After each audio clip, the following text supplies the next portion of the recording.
Hello friends, sorry for the late video. So today I am coming with the chapter 2, Establishment and Development of Indian Democracy. So in this chapter first part is already cancelled out.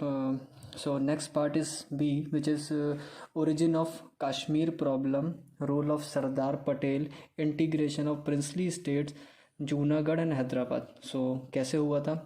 सो यहाँ पे मेरा जो first question है वो ये है, when and who was headed the new state department.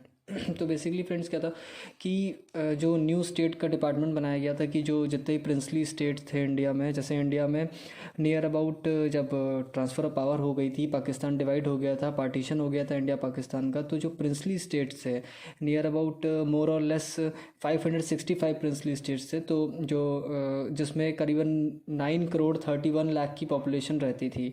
So in states को किससे कंबाइन कराना, इंडिया से कंबाइन कराने के लिए एक न्यू स्टेट्स डिपार्टमेंट बनाया गया था, जो कि हेड किया था सरदार वल्लभ भाई पटेल ने, जिन्हें हम आयरन मैन ऑफ इंडिया के नाम से भी जानते हैं, on 5 July 1947. So this is my the first question. And the next is what. So what was signed by all the native states except Jammu and Kashmir, Junagadh and Hyderabad to become a part of Indian Union. So ऐसा क्या sign किया गया था सारे native states से, जो native states से जो प्रिंसली स्टेट्स थे, एक्सेप्ट अगर हटा दिया जाए जम्मू एंड कश्मीर को, जूनागढ़ को और हैदराबाद को इंडियन यूनियन का पार्ट बनने के लिए. तो वो जो साइन किया गया था वो था instrument of accession. Instrument of accession basically क्या था फ्रेंड्स कि इंस्ट्रूमेंट ऑफ एसेशन में ये था कि यहाँ पे जितने भी स्टेट्स इंडिया के साथ में जुड़ना चाहते हैं, उस कॉन्स्टिट्यूशन के साथ में चलना चाहते हैं, तो उनको उस पर साइन करना था. टर्म्स एंड कंडीशंस जो भी थे उस पर उनको साइन करना था कि यहाँ का जो भी कॉन्स्टिट्यूशन रहेगा, जो भी कंडीशन रहेगी, जिस तरीके का भी जो भी है, उसी के अकॉर्डिंग हम चलेंगे. Instrument of accession. तो इसमें 3 स्टेट्स ने नहीं साइन किया था. वो कौन से थे? जम्मू एंड कश्मीर, जूनागढ़ और Hyderabad. So and my next question is what. In which of the state the ruler, emperor या किंग, कुछ भी करके आ सकता है, रूलर भी आ सकता है, एम्परर भी आ सकता है, किंग भी आ सकता है. In which of the state the ruler, emperor and king fled to Pakistan. कौन से स्टेट के रूलर, एम्परर या किंग पाकिस्तान चले गए थे इन 1948 में? तो पाकिस्तान चले गए थे. तो वो कौन से स्टेट के थे? वो थे जूनागढ़ के, नवाब ऑफ जूनागढ़. तो बेसिकली फ्रेंड्स ये पता होना चाहिए, नवाब ऑफ जूनागढ़ जो नवाब थे जूनागढ़ के, वो पाकिस्तान चले गए थे. क्योंकि उस समय पे क्या था कि Junagadh basically Hindus live, large number of Hindus lived area, वो था, पॉपुलेशन थी वहाँ पे. सो अभी क्या था कि जो अपोज़ कर रहे थे बहुत ज़्यादा वो नवाब को वहाँ पे, उनके डिसीज़न को, क्योंकि वो टेम्प्रेरी इंडिपेंडेंट गवर्नमेंट बनाना चाहते थे जूनागढ़ में. तो जब प्रेशर बहुत ज़्यादा बिल्डअप किया वहाँ के लोगों ने, लोकल लोगों ने, तो वो वहाँ से चले गए थे पाकिस्तान. उनका नाम क्या था नवाब ऑफ जूनागढ़ का? मोहम्मद महाबत खानजी 3. मोहम्मद महाबत खानजी 3. तो फ्रेंड ये जरूर ध्यान रखना, हो सकता है ये क्वेश्चन पूछ लिया जाए, इंपॉर्टेंट है. And the next is what. Fourth question is what. In which of the state required military intervention by the Indian government before it was integrated with India. तो कौन से स्टेट में मिलिट्री के intervention की ज़रूरत पड़ गई थी इंडियन गवर्नमेंट को, उसको इंडिया से मिलाने से पहले? कौन से स्टेट में मिलिट्री का इंटरवेंशन हो गया था, किस स्टेट में? तो वो था हैदराबाद में, निज़ाम ऑफ हैदराबाद. निज़ाम ऑफ हैदराबाद जो थे मोस्ट एम्बिशियस प्रिंस थे. वो उन्होंने अपनी इंडिपेंडेंस खुद को ही डिक्लेयर कर ली थी. मतलब बेसिकली क्या था, वो चाहते थे पाकिस्तान ज्वाइन करना, बट ड्यू टू जोग्राफिकली ये पॉसिबल नहीं था. जोग्राफिकली क्योंकि पाकिस्तान कहीं था और इंडिया कहीं था, तो पॉसिबल नहीं था. तो इसकी वजह से उन्होंने बोला कि हम इंडिया को भी ज्वाइन नहीं करना चाहते हैं, हम रिमेन इंडिपेंडेंट रहना चाहते हैं. तो जो कि पॉसिबल नहीं था. तो उस समय पे जो डेट ऑफ ट्रांसफ़र जो पावर हुई थी जिस समय पे, उसी समय पे उन्होंने अपने आप को रिमेन इंडिपेंडेंट डिक्लेयर कर दिया था. उसकी वजह से क्या, जो हिंदू थे, जितने भी हैदराबाद के जो भी पीपल थे, वहाँ की जो पब्लिक थी, तो उन्होंने रिवॉल्ट किया निज़ाम के ख़िलाफ़. तो जब वो उनका जो इतना एडमेंट, जो इतना एटीट्यूड था उनका, तो वो उसको लेके फिर वो जो निज़ाम का, उस पर फिर लोगों ने उनको मजबूर कर दिया कि वो गवर्नमेंट ऑफ इंडिया के साथ में फिर फोर्सफुली टाई अप किया गया.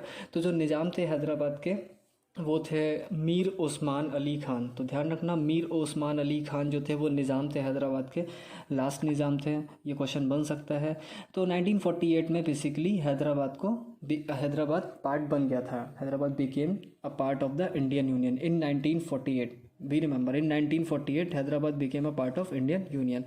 तो ये फ्रेंड्स 4 क्वेश्चन हो गए थे। The next is 5th question है। 5th question is very important. Who was the ruler of Kashmir? Kashmir का रूलर कौन था? महाराजा हरी सिंह। सो कश्मीर एक बहुत ही ज़्यादा सेंसफुल और कहते हैं सेंसिबल एक मुद्दा है, मैटर है, तो उसके बारे में हर चीज़ पता होनी चाहिए। Who was the ruler of Kashmir? Maharaja Hari Singh. And the next question is what in which year Pakistan started a military campaign in Kashmir? किस ईयर में पाकिस्तान ने शुरू कर दिया था मिलिट्री कैंपेन अपना कश्मीर में? तो वो कौन से ईयर में शुरू किया था? 22 अक्टूबर 1947। 22 अक्टूबर 1947 में जो कश्मीर में उन्होंने क्या शुरू कर दिया? Military campaign. बेसिकली हुआ क्या था, 1947 अगस्त में इंडिया आज़ाद हुआ। उसके बाद में अगस्त का सितंबर तक, क्योंकि कश्मीर में जो राजा हरी सिंह थे वो चाहते थे पाकिस्तान के साथ ही ज्वाइन करना, तो उन्हीं के साथ में ही थे, बेसिकली पाकिस्तान के साथ में ही थे, अकॉर्ड था उनका। बट उसके बाद में क्या हुआ, धीरे धीरे उन्हें पाकिस्तान की एक्टिविटीज़ थी वो सही नहीं लगी, कुछ उन्हें समझ नहीं आया। तो उसके बाद उन्होंने देखा कि मिलिट्री कैंपेन शुरू हो गया कश्मीर में पाकिस्तान का, खुद से ही बिना परमिशन के महाराजा हरी सिंह की। तो उसके बाद उन्हें कुछ लगा कि यहाँ कुछ ठीक नहीं है, और पाकिस्तान इंट्रूडर्स ने कुछ अटैक करना भी शुरू कर दिया वहाँ पर। तो घुसने लगे, इंट्रूडर्स होते हैं जो घुसपैठी होते हैं, तो वो भी घुसने लगे। तो वहाँ से उन्होंने फिर इंडिया से हेल्प मांगी और इंडियन गवर्नमेंट ने वहाँ से इंटरफेयर करना शुरू किया इस मैटर में। तो उसके बाद क्या हुआ फिर, नेक्स्ट क्वेश्चन ही मेरा यही है, which organization was intervened in Kashmir matter of India and Pakistan? बहुत सेंसिबल मुद्दा है, तो कौन सी ऐसी ऑर्गेनाइजेशन है जो इस मुद्दे में, इंडिया पाकिस्तान के इस मसले में इंटरवेन की? कौन इसमें अपना वो रखी बीच में, उन्होंने दोनों की पार्टी की बात सुनी?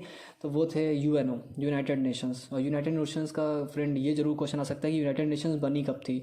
So it was formed in 24 October 1945। Since अभी चल रही है प्रेजेंट में 24 अक्टूबर 1945। तो ये चीज़ का ज़रूर ध्यान रखना, क्योंकि ये क्वेश्चन बन सकता है यूएनओ कब फॉर्म्ड हुई थी।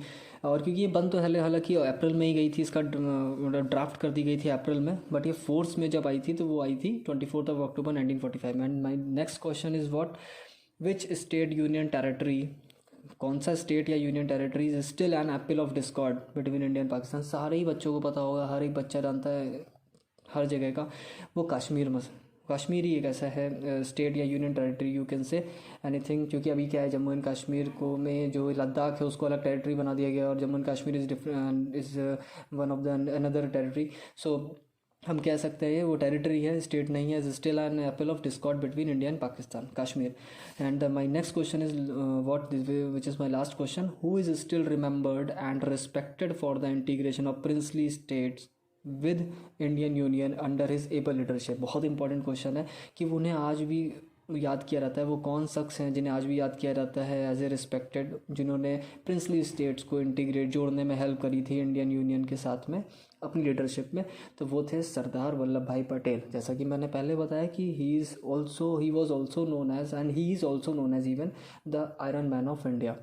सो these are the 9 questions which are formed in from this section.